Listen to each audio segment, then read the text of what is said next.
Now back to our coverage of the Trump presidency, and joining us now is Margaret Brennan, moderator of Face the Nation. Margaret, nice to see you. All eyes are on Washington, D.C. tonight as the clock ticks down to a government shutdown. Who are the biggest losers should the government shutdown actually happen days before Christmas? Well, really, it's those who work under the Department of Homeland Security. Those people include immigration agents, border security agents. Ironically, all of those directly impacted by this argument over border security funding.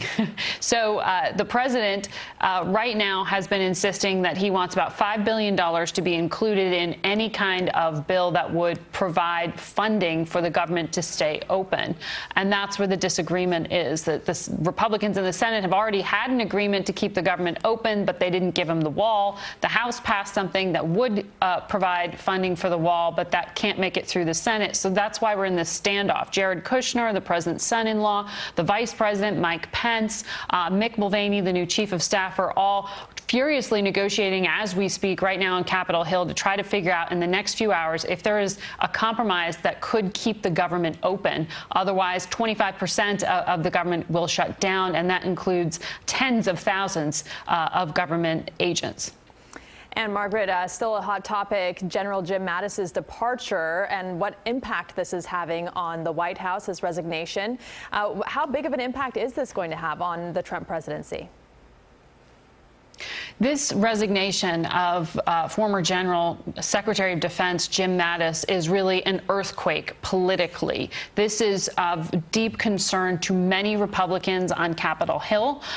It is also yet another departure of a really core and essential cabinet member. But if you look at the kind of stability, national security, and foreign policy experience that Secretary Mattis has, it has been waning in terms of influence for months now.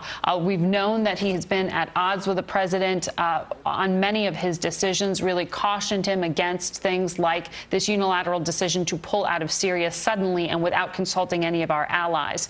So this is really sort of viewed as a line in the sand from someone who was very well respected within on both sides of the aisle within foreign policy circles. The question is who could step in there and what role they will play, because it seems that the president isn't taking counsel from anyone other than himself. All right, Margaret Brennan, thank you so much for joining us from Washington, D.C. Have a Merry Christmas and a Happy New Year. And join Margaret for Face the Nation Sunday morning at 10:30, only right here on CBS 4.